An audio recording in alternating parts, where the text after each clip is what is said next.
Hi, Mr. Richards here. End of March, and it's snowing like crazy outside in beautiful Ohio. Today's algebra lesson is going to be solving quadratic equations by completing the square.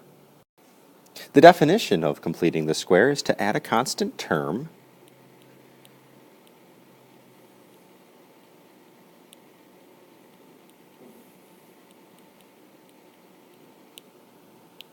to a binomial of the form x squared plus bx so that the resulting trinomial is a perfect square. For instance, if we just look, for starters, at x plus 6 squared, well, this becomes x squared plus 2 times x, or 6 times x plus 6 squared, which is x squared plus 12x plus 36. Now there's something kind of cool that goes on here. If I look at that 12, if I divided it by 2 and then squared it, 12 divided by 2 is 6. That squared is 36. So if I divide the coefficient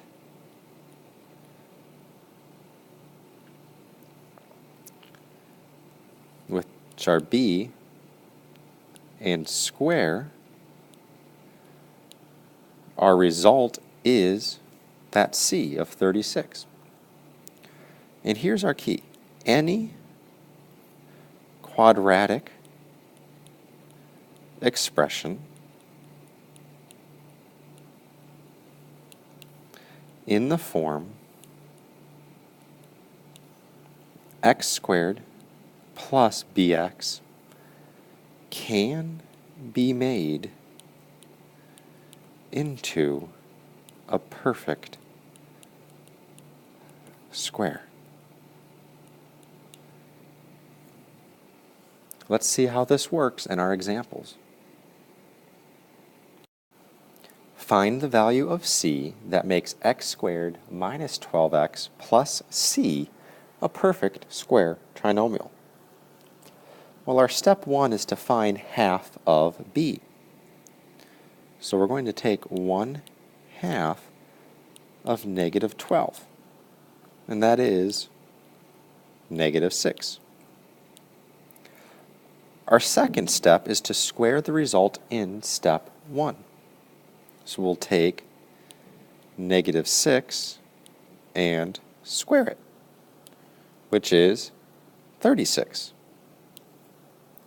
So I can rewrite this as x squared minus 12x plus 36, so that my c is equal to 36. That's my solution, 36. And one other thing that's important to notice now, as we move forward in this lesson, is that x squared minus 12x plus 36 is a perfect square trinomial. That would be broken down into x minus 6 squared. Being able to do this will help us to solve equations. Solve x squared plus 6x plus 5 equals 12 by completing the square. The first thing we're going to want to do here is to get this in that x squared plus bx form. So we need to get this x squared plus 6x alone. So we can do the opposite of the adding 5, which is subtracting 5 from both sides of our equation here. This cancels, so we're left with x squared plus 6x equals 7. And now we want to bring in that c part. We want to make x squared plus 6x plus something a perfect square trinomial. So we need to look at our 6. We need to divide it by 2. And we need to square it. Well, 6 divided by 2 is 3. And 3 squared is 9. So we need to add that 9 into both sides of our equation. We need to add a 9 on the left side of the equation and add a 9 on the right side of the equation. Our result here, x squared plus 6x plus 9 equals 16. Now this is a perfect square trinomial, our x squared plus 6x plus 9, and you could always double check that if you really wanted. Our a is a perfect square, it's just x squared.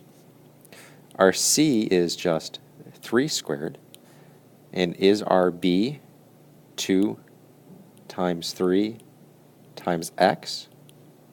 Well, that's 6x, so yes it is. So that means this is x squared plus 6x plus 9, a perfect square trinomial, which means we can rewrite that as x plus 3 squared.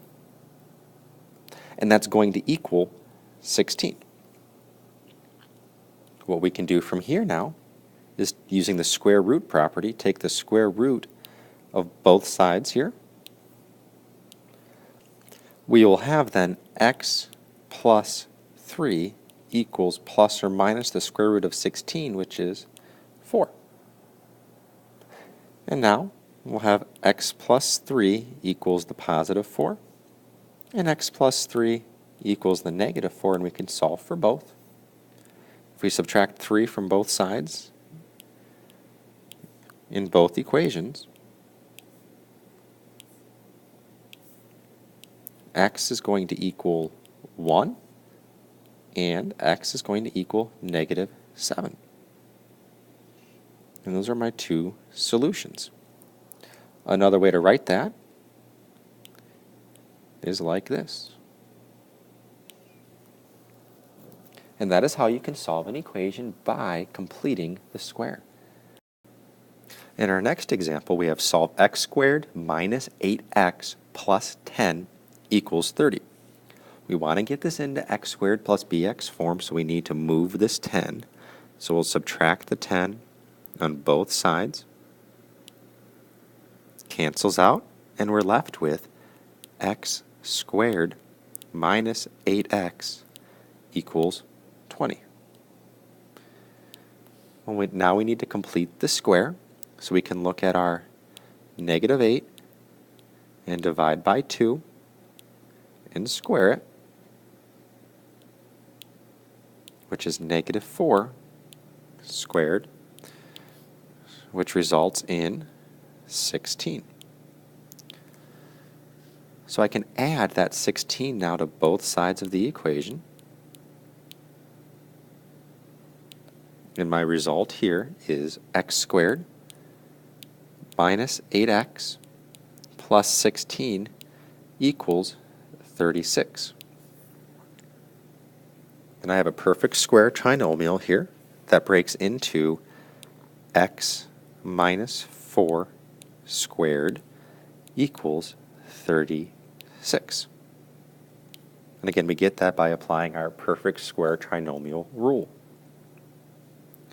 If I take the square root now of both sides,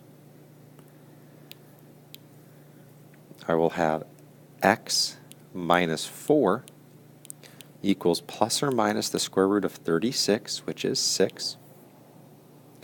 And so I'll have the two equations, x minus 4 equals a positive 6, and x minus 4 equals a negative 6.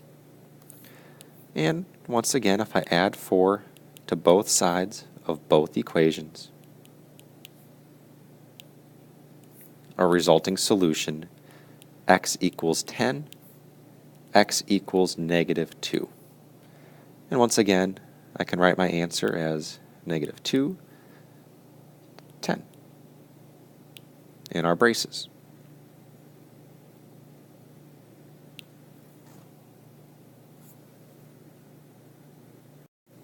Next, what happens when our a term here is not equal to 1? In our first two examples, we did not have a coefficient with our a. Again, a is not equal to 1, so we have a special case here. What we're going to do is just to divide. So if I rewrite negative 2x squared plus 36x minus 10 equals 24, we're actually going to divide here by negative 2 on both sides. What that leaves us with is x squared, and then each term needs to be divided by negative 2. So 36 divided by negative 2 is negative 18, then the x.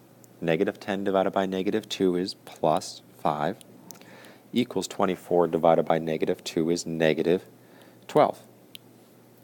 And now I can complete this example just as we completed the previous two.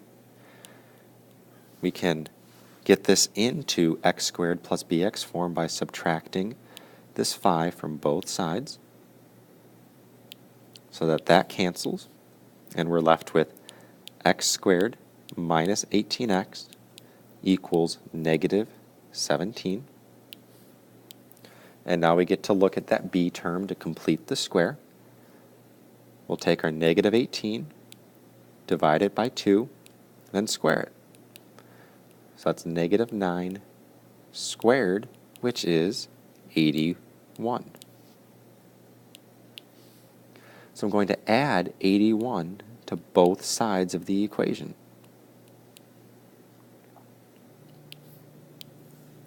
This then is x squared minus 18x plus 81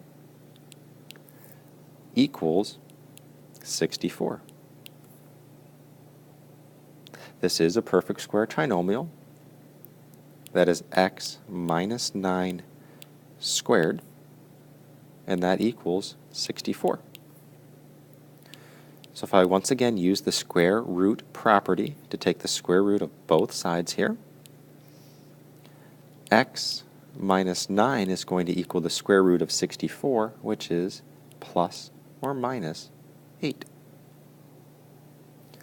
So now I can take x minus 9 equals the positive 8, and x minus 9 equals the negative 8. Add 9 to both sides of both equations.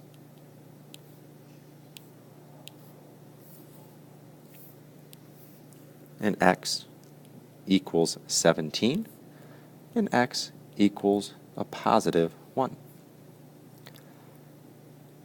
So 1 and 17 are my solutions.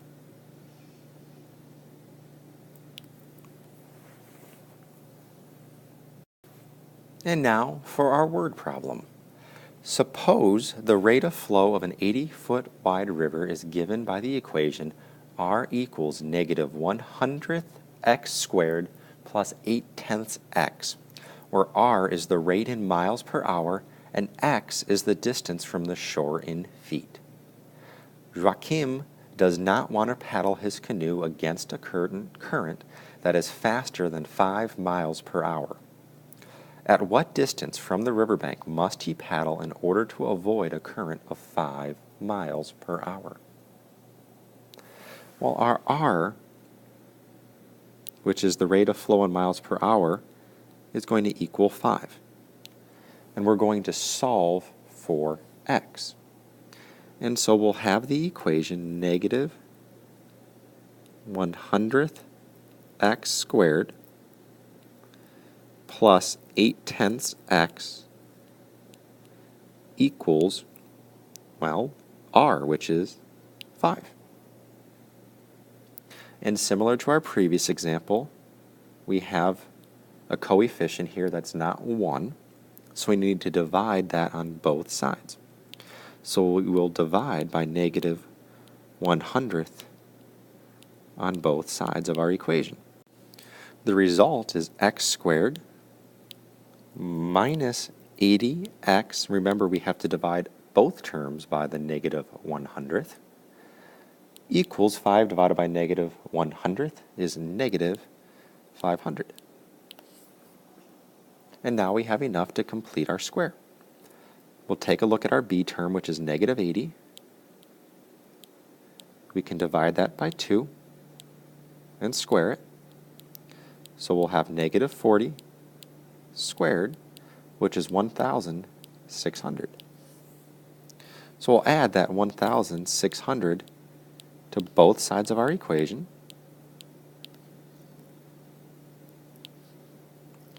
X squared minus 80x plus 1,600 is going to equal 1,100.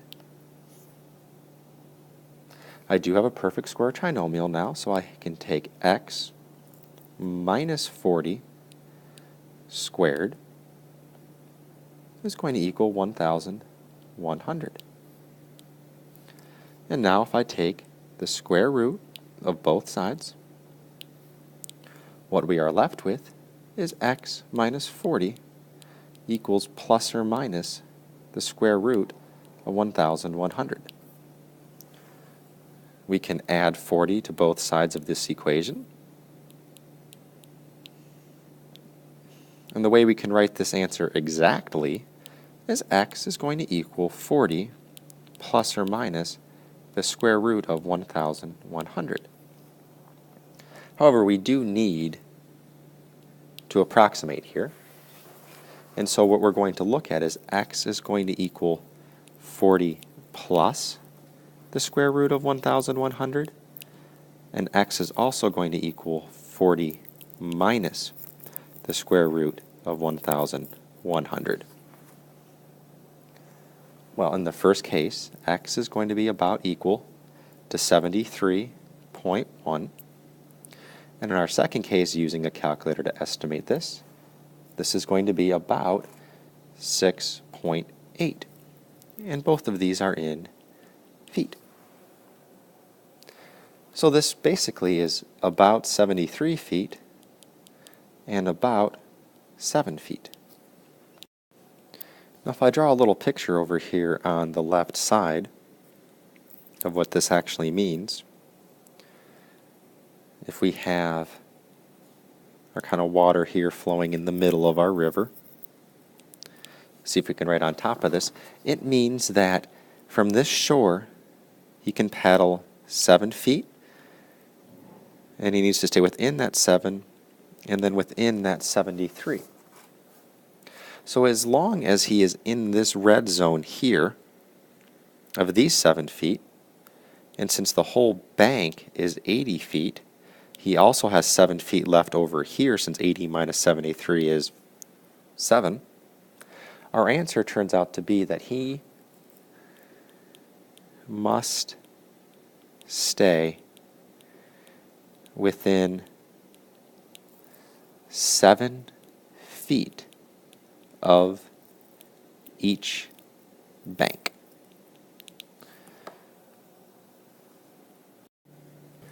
Well, the snow has slowed down a little bit here as we end our lesson, and that's it for this lesson on solving quadratic equations by completing the square. Good luck.